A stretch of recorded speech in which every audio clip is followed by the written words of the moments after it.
everyone, and welcome to episode 1 of Bread and Butter.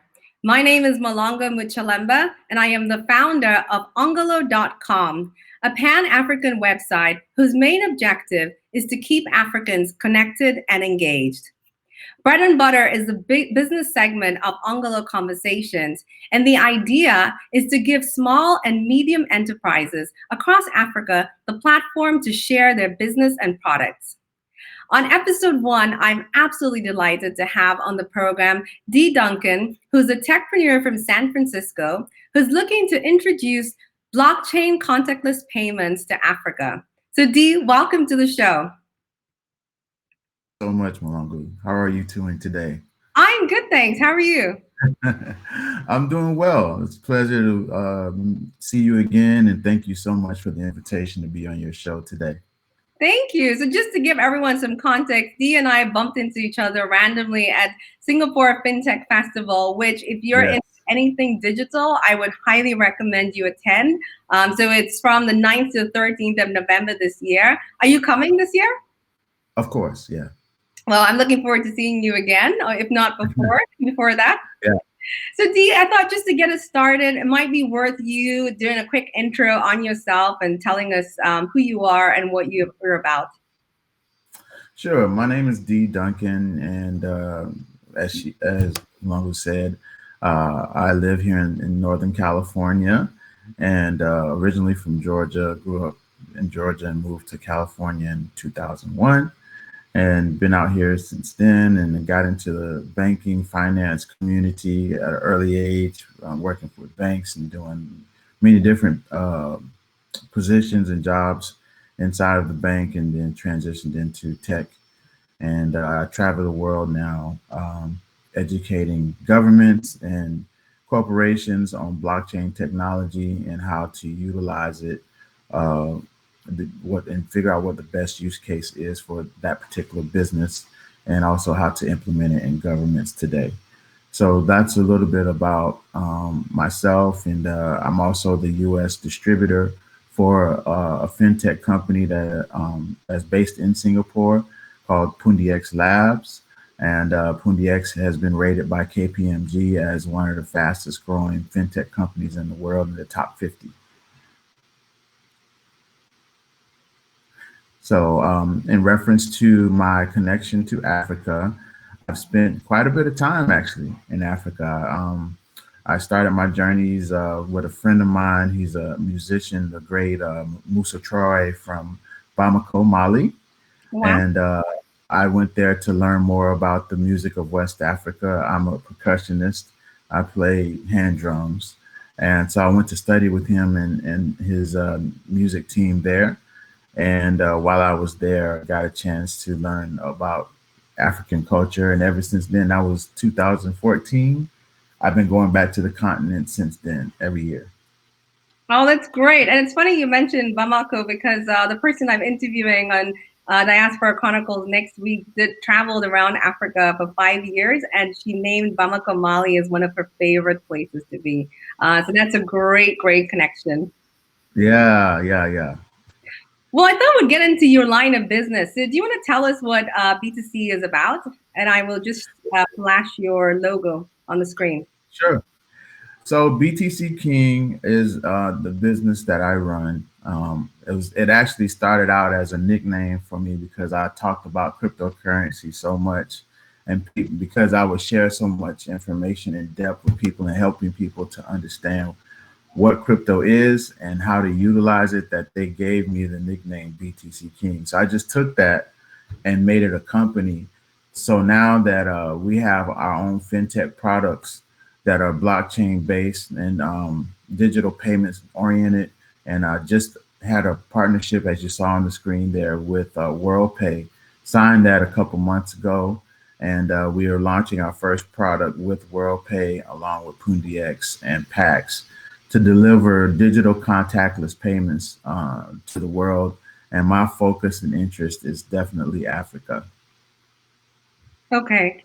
And do you want to just tell us what we're seeing on the screen so that people understand what the product is exactly? Yeah.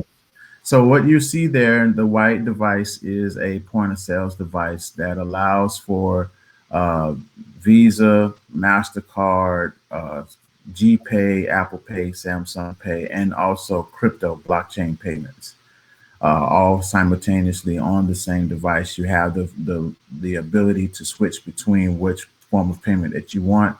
And what's nice about it is contactless. You can use QR codes, or you see the cards there, they're tap and go, so that there's really no interaction. So with our world changing the way that it has with the COVID-19 situation, when you have QR codes and tap and go, it's a healthier way to do business and transact anywhere in the world, you know. And I know for a fact that that will help in Africa, because especially in places like Mali and Guinea and most of West Africa, and even in Uganda, it's very cash centric societies. And so to have an option to go QR code or a small little card to tap and go will increase the health of a lot of people.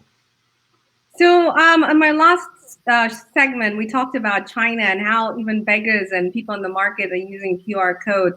What does it take to get QR codes actually adopted in the market? Education, right? Education, I would say that would be the first thing. Second thing is some form of incentivization, right? Incentivize the community to say, hey, this is a better way for us as a nation, as a country, as a community to make payments, and come up with some type of incentive for them to use that.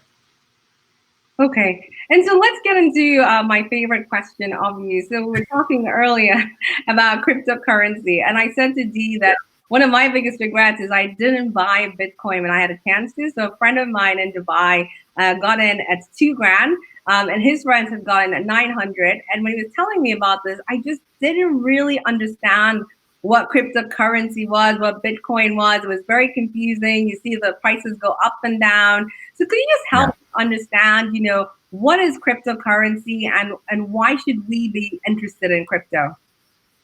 Great question. So cryptocurrency, I'll use Bitcoin because that's the one that most people know. Bitcoin was created as a response to the 2008 national crash of the United States economy, and ultimately ended up being a global crash, right? Some anonymous group called Satoshi Nakamoto came up with a way to have a public ledger, so that you have full transparency of transactions, so you know exactly who's transacting what and how much each person has, and vice versa. Bitcoin is known as the people's money. And the reason why it is called the people's money is because it's anti-inflationary. It's actually a deflationary asset class, meaning that as more money is being put into circulation through quantitative easing and the printing of fiat cash, the cash value of that nation's sovereign money is continuing to go down. Mm-hmm. And Bitcoin goes up in price against those type of fiat currencies. So this is some of the classic things that people should understand about Bitcoin, is that it's literally a hedge against inflationary currencies. As far as business cases are concerned and why you would want to use it or utilize it in a business environment, I think it's a couple of things. One, freedom of movement of your value, right? And what I mean by that is when you are, if let's say you have $1 million in the bank and I need to send it somewhere in Africa from the United States. If I want to send $1 million from the United States to anywhere in Africa, it will take a few days, if not a week or two, for it to settle and be available for that end user in country there in Africa. Versus if I send that same $1 million worth of value with Bitcoin to a wallet address, it arrives at that person's wallet in their possession in 30 minutes, and it costs 95% less to send the money using Bitcoin. So cross-border payments, regional payments are cheaper to use Bitcoin than it is for regular cash settlement. Okay, so the flip side to that is because it's so quick and you don't have as many checks as say with banks, then you have these accusations that cryptocurrencies, especially Bitcoin, are being used by financial criminals. So how do you respond to that? Great question. So that was the case, I would say, back in 2009, 10, and 11. But since then, you've had a lot of, there's been a lot of regulatory surveillance around how it's used and a lot of surveying around how Bitcoin is being used. Within the last 2 years, we found that Bitcoin is just used for regular transactions to buy things like food, things like airline tickets and hotels. So, and then sending peer-to-peer transactions. That's the primary use of Bitcoin these days. I know in the beginning that it had that use case of being associated with the dark web, but not anymore. And the reason why is because the reason why it's not associated with that dark web anymore is because, remember, Bitcoin is a public blockchain. So if you're doing something illegal on a public blockchain, you can literally find out who's using it, right? With the right computers and right, if you know what the hash was, it can be researched and pegged to that person. So it's not an anonymous currency. Who is going to actually, because that, what you're saying seems to be like the job that regulators do today with cash. So who's that person who is responsible for checking who actually was doing something dodgy and return the money? If the whole premise is that it should be a self-regulated currency. Right. So there wouldn't be any necessary returning of money, but let's say there was something illegal done. You have regulators like FinCEN, the SEC, and those type of bodies around the world have the capability of identifying an illegal transaction if need be. Mm-hmm. Now, this doesn't happen every day, but if some federal government body says, hey, we need to look into this, they can. Okay. And then you made a really good point when you and I were talking earlier that the reason why people like Bitcoin is because, you made a comment that during the financial bailout, there were trillions of dollars that were poured into the economy and the wealth of people is devalued. Can you just share that with the viewers? I thought that was very insightful because I didn't know that. Sure. So every 7 to 10 years, Ongolo, every 7 to 10 years, we have what is called some type of crisis or some type of economic collapse or crash. Like now. Right? Like right now. This was long overdue. A lot of people have forecasted that this would come. I think the virus was an accelerant, if you will, to this issue. So when you have a central bank having the ability to print currency at will to bail out the Fortune 500 companies or equivalent around the world, right? When you have what is called quantitative easing, what's really happening is the banks are devaluing the currency in exchange for boosting up the economy and inciting another rally in the stock market to bring the economy out of a crash. Mm-hmm. While doing that, the price or the value of that currency is losing strength, buying power to the local citizens, right? Bitcoin is a how can I say? It's a deflationary asset in that there's only 21 million coins to ever be made. So there is no quantitative easing. There's no unlimited printing of Bitcoin. It's a finite amount of Bitcoin, similar to what gold principles have in the money system, right? Mm-hmm. Gold is recognized as a very strong asset because it's not easily harvested. Same thing with Bitcoin, right? But the difference is you can go find gold in many places in Africa, but the hard cap for Bitcoin is 21 million coins to ever exist. There are over nearly 7 billion people on the planet. So you do the math. If everybody wanted to buy Bitcoin, there will only be a small fraction available for every family to buy, which will increase the price. So normally I don't talk about price, but currently today price is around $9,000. Mm-hmm. It's estimated between now and 2022, we'll see $100,000 Bitcoin. Really? So should I still Yes, get into Bitcoin? absolutely.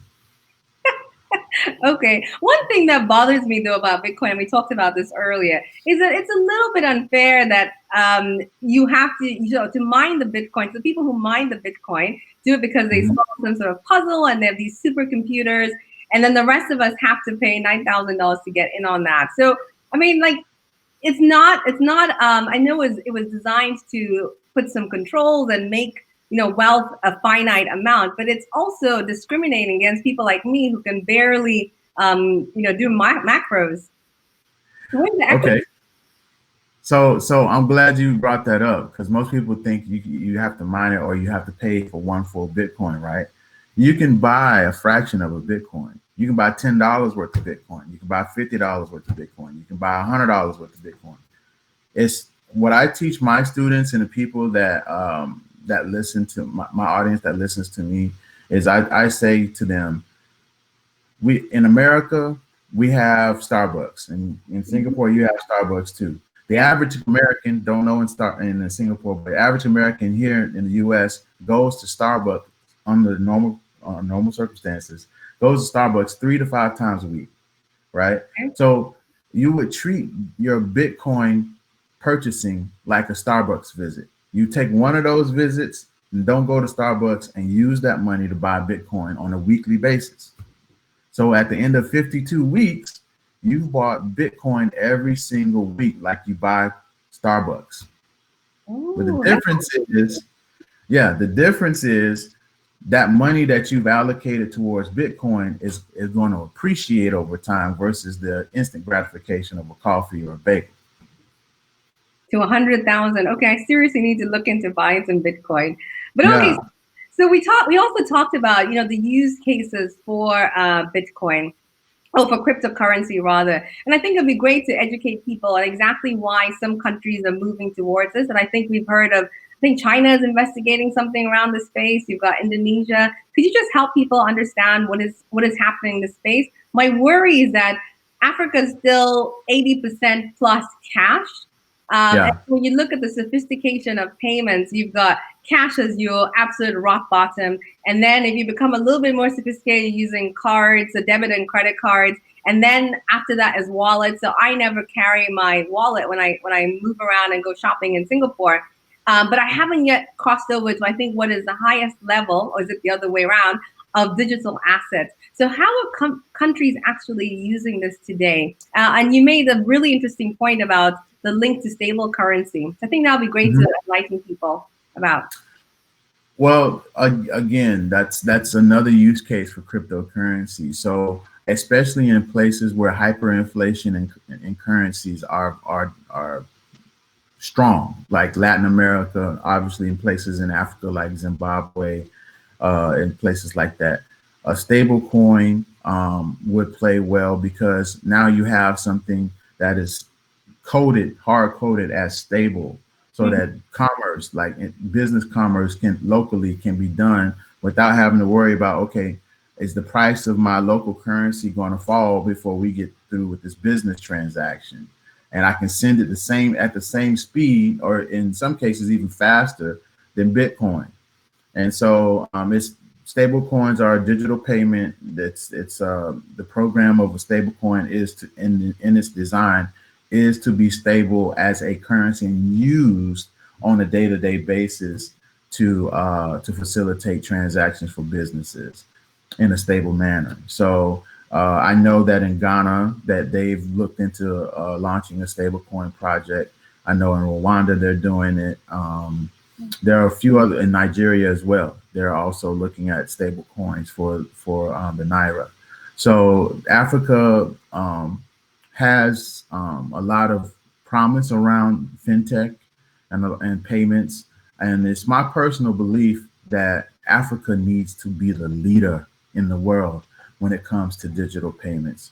And, having these types of dialogues, and thank you for opening up the conversation so that more Africans can understand the power that's resident in using this technology, because it absolutely gives them a level up in controlling natural resources in country, tracking exactly what quantity of resources being sold at what price. You can have visibility on your product all at the same time, utilizing things like blockchain technology. And so it's a simple conversation with the right people that can leverage a country's understanding from a government and leadership perspective. I think that needs to happen sooner rather than later. So you're looking to move into Ghana with your contactless blockchain, or is it blockchain contactless? I can't remember the order. But why did you choose Ghana? You know, a lot of times it's the opposite. I say, I think Ghana actually chose me. You know, I walked into that situation with some very interesting things happening. I got a chance to meet with some of the central bankers there while I was there. Now, mind you, when I landed in Accra, I knew no one. I knew 0 people when I went to Ghana last year. But by the time I left, I was in contact with some very successful people in business, central bankers and bankers. And I was so well received that I was like, you know what, we'll start here. But the goal is to light up Africa with this technology and partner with the right people that have capital that want to run, and make sure that, as I said, Africa is the leader in digital payments, in blockchain and fintech. Africa needs to lead the charge, period. How? So we've done that with digital payments with M-Pesa. So mobile money, Africa is still the leader. But why? First of all, I guess you've made the case for why. It makes sense if it's stable currency, we've got finite amount, it's easier to control, it's cheaper. But how can we actually, what are the practical steps for us to get there? I think the practical steps to getting there is, number one, we see it here in the United States too. Our U.S. government is old. The people that are running the government, and then that's no shade against, you know, my leaders here or shade against any government anywhere. The reality is the senior government officials are older, right? Mm-hmm. But with that wisdom that they have to be open to innovation, right? Being willing to invite people like myself to your country so that we can have a conference around fintech and blockchain. I know the right people, I can put it together, right? It's just a matter of having that openness to want to see exactly, as a nation, how can we put something in a framework that will work at its best for our country? What does that look like? Those are the types of conversations that need to be had in Africa. And then after talking about it, actually putting money where your mouth is and start and implementing a plan year over year to make sure that you've come up with a solid game plan and you're putting resources towards it to implement it in the country. Okay, so you've talked about Ghana, but what are your plans for the rest of Africa? We're going to start in Ghana because I was well received there, but I'm looking for banks that want to partner. I'm looking for people that are in the point of sales industry that want to partner, that we could distribute this technology throughout the whole of Africa. That's the goal. And obviously that's going to take time, but we're looking for real people that are strong, that want to see a change in the way that commerce and business is done on the continent. And so we're going to start in Ghana with the relationships that we have there. And I really like how things are set up there, and throughout Africa. I have no problem with going from place to place. So just walk me through. So supposing after the show, somebody gives you a call, and actually we just need to check which one of these has your details. I can put them on the Facebook page afterwards. But like, what's the process to actually, say if it's a bank, what's the process for a bank to connect with you and actually start looking at implementing this? Great question. So simple email. Mm-hmm. Simple email, or they can contact me via WhatsApp. I would say regular phone, but WhatsApp will probably be the easiest way because it's cheap and free. So definitely an email. You can go to my website as well and fill out an inquiry there. And yeah. And it's d@btc.us, right? D@btcking.us. US. But how long would this take? Like, how long would the process take? We can get started. I will move as fast as they want to move. Seriously. But realistically, I mean, like a timeline, like how long would it take? Like a couple of months, a couple of years? If we got started, we can have product and ready to roll within a matter of a week or two. And so this is both on the crypto and the digital payments, because I think one thing people should know is that this offering is not just for crypto; it's also for, like you showed in the picture, the POS, accept debit, credit cards, and wallets as well. Yeah. Because I think that's probably the one thing that's going to have a quicker adoption in Africa, as people still try to understand crypto. Are there any crypto associations in Africa that you're working with to try and build that knowledge base? Yeah, there's a few in Nigeria that I work with. There's a few in Ghana that I work with, yes. And I actually went in 2017 to the first African blockchain conference that was held in Uganda. And it was interesting to see the president of Uganda actually there, and also the president of Mauritius that was there as well. So that was the first engagement that was internationally recognized as the African Blockchain Conference. And I was actually slated to go to another FinTech blockchain conference in Nigeria this year and be a speaker there, but COVID happened. So we're gonna have to look at rescheduling that. So when is that planned to be? Because I was not aware of this, and I'm wondering if people are not aware that we actually have this conference. Yeah, I would have to get back to you in reference to the time, because it was supposed to be the last week in this month going into June, but they canceled it because of the virus. Okay, so you talked about opportunities for B2C, but I know there's people on the line now. What are the opportunities for individuals or small companies? Great question. I want to deal with that from two perspectives. When I say that Bitcoin is the people's money, I really mean that. If you are in a country, wherever you are, you can be anywhere on this planet, and if you are investing in cryptocurrencies, I believe that cryptocurrencies will leapfrog a lot of digital or regular traditional assets in reference to ROI over the next 10 years. We're talking about, if you remember, Ongolo, we had the .com bubble. Yeah. And then the .com bubble, you had things come out of there like Oracle, Google, Facebook, Apple, all of these companies. That is actually happening with cryptocurrencies.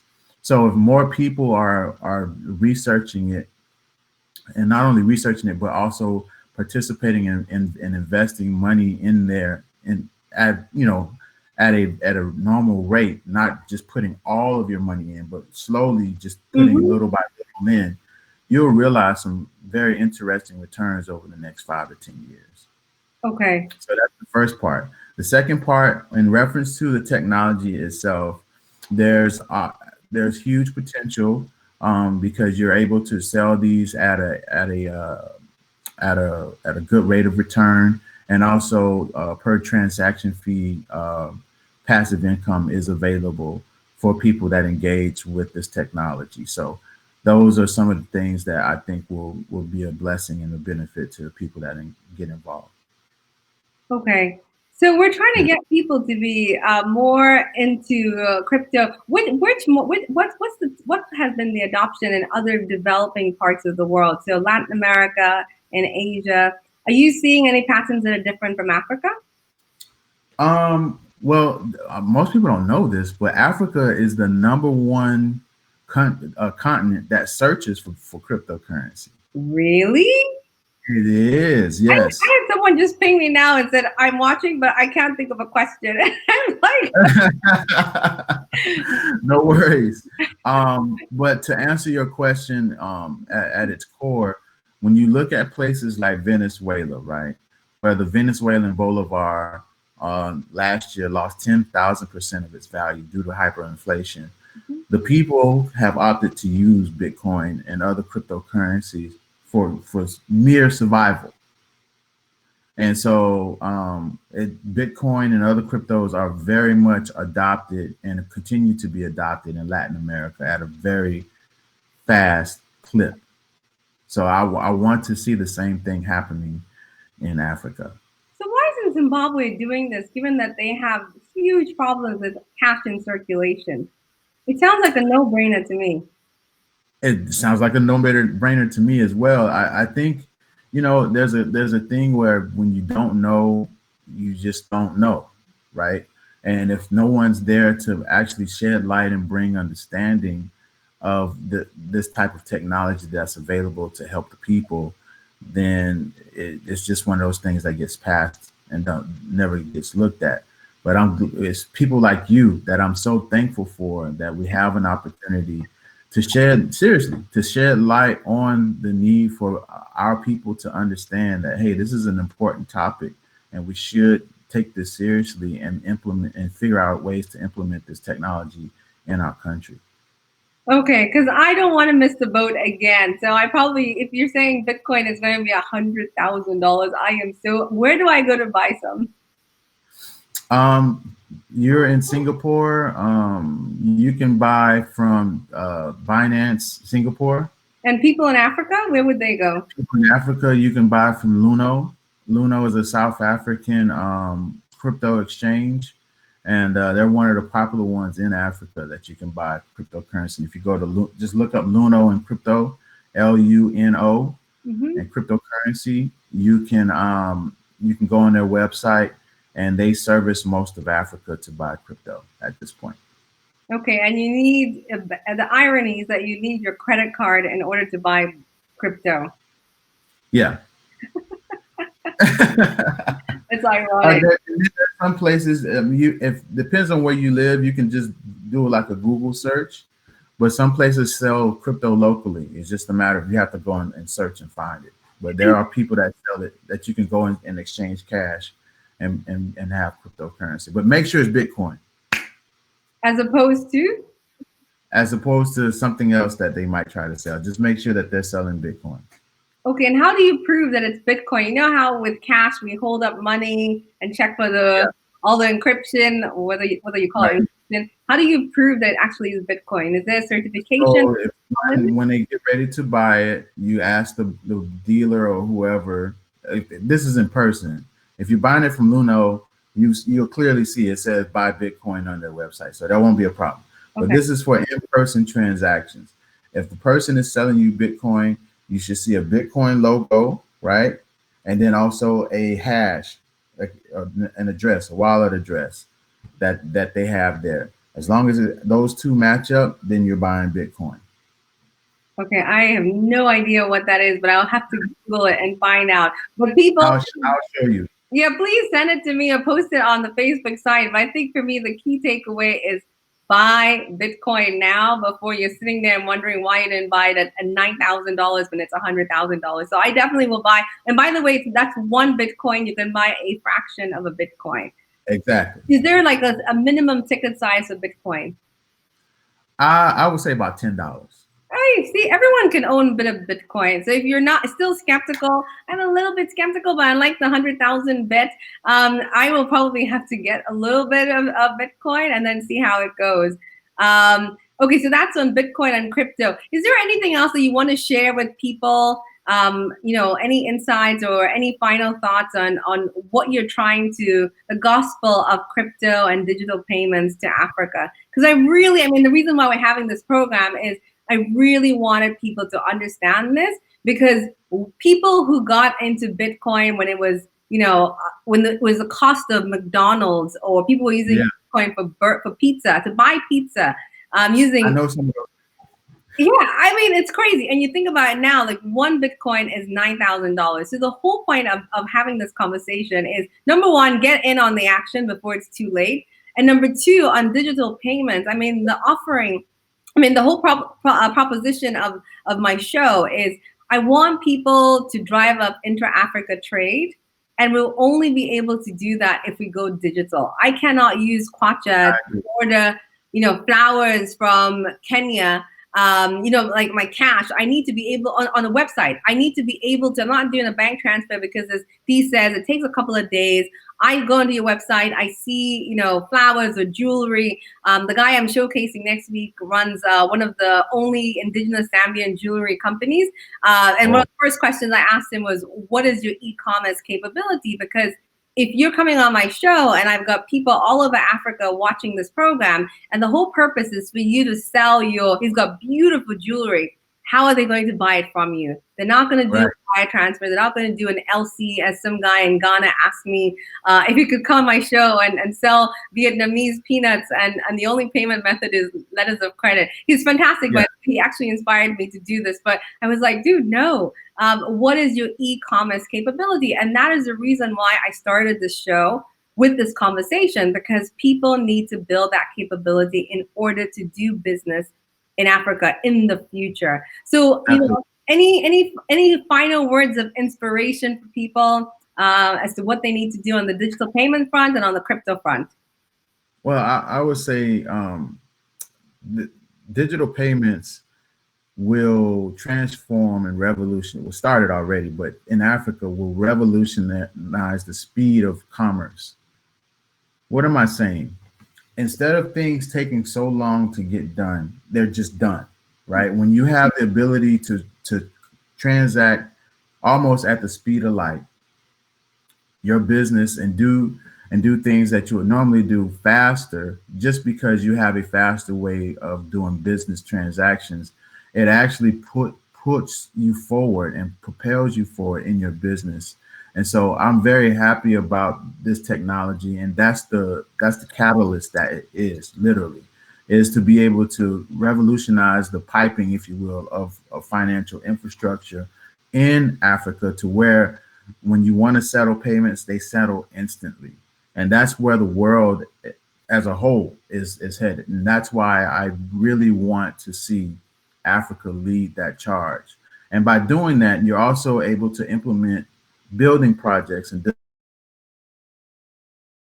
that are more green, that are more efficient, that have better lighting, better electricity, because payments are the underpinning of an economy. If you know this, and I know this as being in the banking community. If you have a strong payments infrastructure and it's futuristic in its nature, it really helps you to propel a nation forward. And so that's the battle cry that I want to leave your audience with today, is to be open to the idea of fintech, open to the technology as a whole, and let's figure out together how to implement it on the continent. I think we have a question from the audience. Yeah, we do. So it looks like there was a glitch with my computer, because I suddenly went off screen and all these questions came up. So apologies to everybody for not ignoring your questions. I wasn't getting the feed. So just so you know, both my parents are my big fans, and my dad always on my show. So he's enjoying it, and he's in his 70s. So the fact that he's actually understanding what you're saying, I'm super chuffed. Wow. And so we've got somebody called Dion Rivers who's saying this is awesome. Dion, thank you so much for watching. My mom is also on. Thanks, Mom. Thanks, Dad, for always supporting me. I love my parents. Hello. My neighbor in the US. So Sayapi, I hope you're going to go out and buy some Bitcoin. So Dion actually asked the question. And it's, I don't know if you can see it on the screen, but she asked, the relations between Africans and Chinese being strained at this time, has that impacted the development of cryptocurrency in Africa? That's a great question. The beautiful thing about cryptocurrency that it's not nation centric, right? It's an open source code that you, as a developer, if you're in engineering or computers, you can develop native African cryptocurrency platforms that build strong use cases for Africans, right? And so again, this is the reason why I said that Africa needs to be leading the charge, because it is open source and you have the ability with the right tools. And right now we have a lot of developer tools that are available for computer scientists and mathematicians and all of those types of people that are in IT and computers, to build solid infrastructure for Africa that speaks to what are the needs and the requisite demands for the country right now. So it's not nation centric, whereas we're used to that, where some type of technology or electronics are coming from X country, in this case China. That's not the case with cryptocurrency. You can really develop your own in-home solutions that will speak to the local issues there. Okay, that's really great. Thanks for the question, Dion. And my mom says she's really enjoying the discussion, and she's an economist. So she was one of the lead economists when Zambia went through its major financial crisis in 1987. So I'm sure I will speak to her about the comparison between the current financial crisis and the ones in the past. So I don't have any other questions at this moment, but do you want to just, is there anything else that you wanted to touch on? Perhaps we will soon be closing. Yeah, I would just say, Muloongo, thank you for allowing me to speak to you and be on your show and speak to the people in Africa about this topic. This has been a passion of mine for a long time, and to be able to come and just express the importance of leveling up, utilizing this type of technology on the continent. I really believe, like I said before, this will be the catalyst that changes a lot of things for Africa to make it a world superpower. That's the kind of gravitas this technology has, the ability to really bring in the loose ends of the financial system there in Africa, have accountability, build in trust through blockchain. And when you have that, now you're able to be recognized as a world superpower, because as we know, Africa leads the world with the most natural resources. The problem is there's been a lack of a way to track those resources, lack of a way to price them in properly, so that the Africans are getting just pricing on gold, on rice, on all of these different products have been sold for cheap when they should have been sold at a premium to the West, right? So with this type of technology, you can control those things, and there will no longer be pain points for countries in Africa.